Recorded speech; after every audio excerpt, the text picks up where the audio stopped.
system is capable of capturing up to 3,000 license plates in an hour.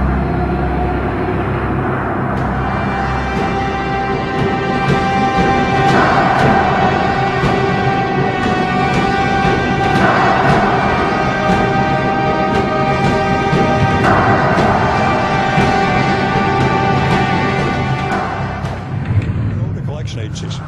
They're very good about getting money. But the city has their own plan. They're using a license plate reader to hunt down people with delinquent parking tickets, plus any car that's stolen or person that's wanted. The scanner reads every plate on the street, then alerts the officer when it matches tags to someone in the police database.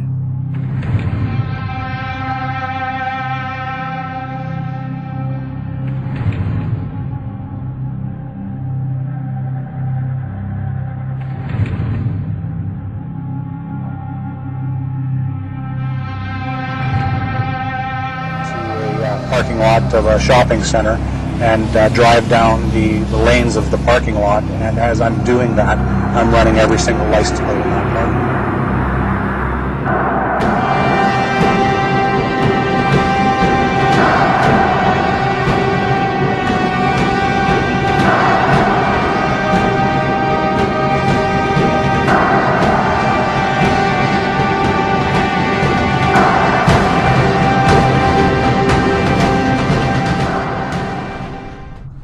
See how we can not accept it. The fact that one's private body parts are seen is unfortunate, but terrorists are not going to worry about where they carry explosives, and if they need to carry them in those sorts of private parts in order to blow things up.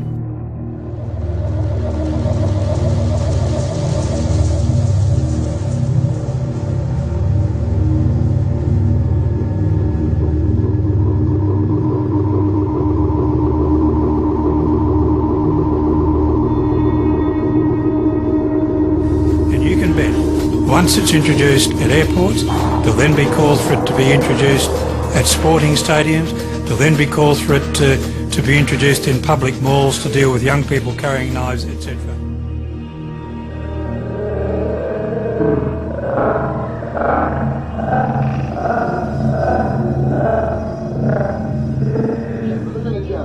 At the beginning of this line is a special machine.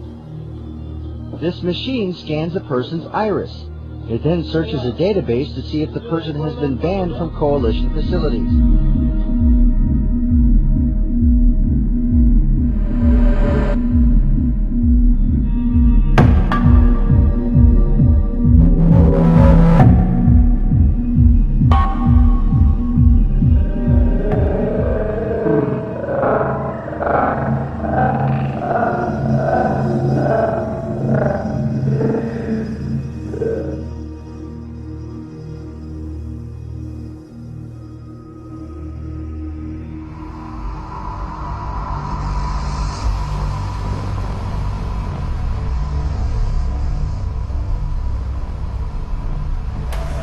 And tonight, 21-year-old Ryoni Schutten will be joining the in crowd.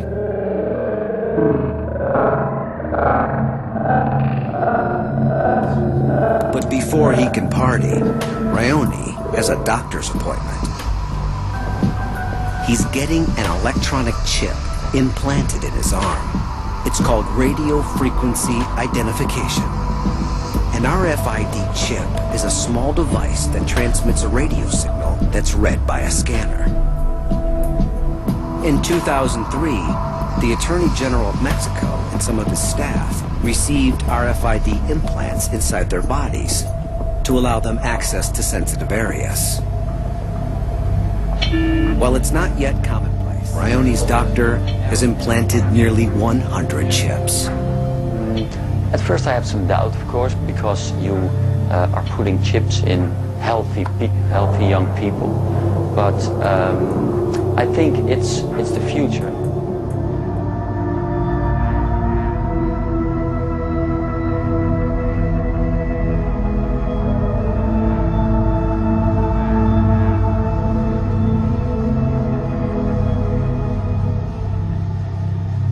Each of them has a life expectancy of up to 100 years in the environment. They need no battery or power source externally because they are powered by the electromagnetic radiation in the air that we breathe.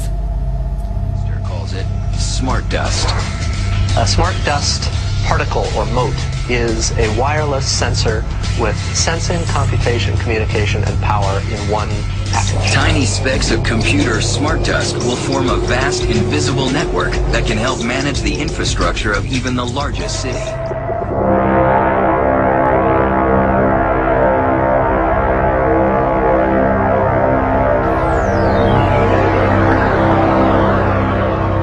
Smart cities in the future will take this low power, inexpensive, small technology and basically distribute it everywhere. These tiny computers record information about their surroundings, information they can send to other computers. Sensors, for example, monitoring the forest, sensors monitoring the oceans, sensors monitoring people, animals, organizations, homes, cars. And to stream this vast amount of data in real time or near real time to a global brain, they can extract patterns, large-scale invariant patterns from the sensory overload and to act and respond to this data and to act and respond to this data.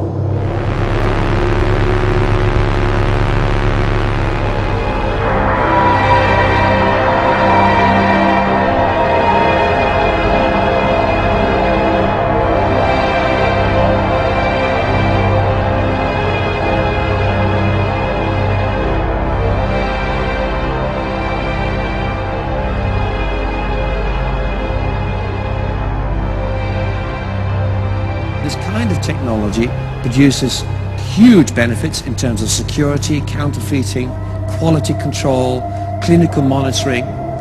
We can go one stage further if you like. We can put them inside the brain. Here are human nerve cells growing onto the surface of an RFID type chip. Human brain cells don't need to be taught to do this. They are genetically programmed to work with computers. In fact, they love computers. Here is a chip. There's the chip. You put the brain tissue on and it organizes itself. The brain cells work their way in and they start communicating with each other and with the brain of the PC. So it means we can have thinking computers. I sat next.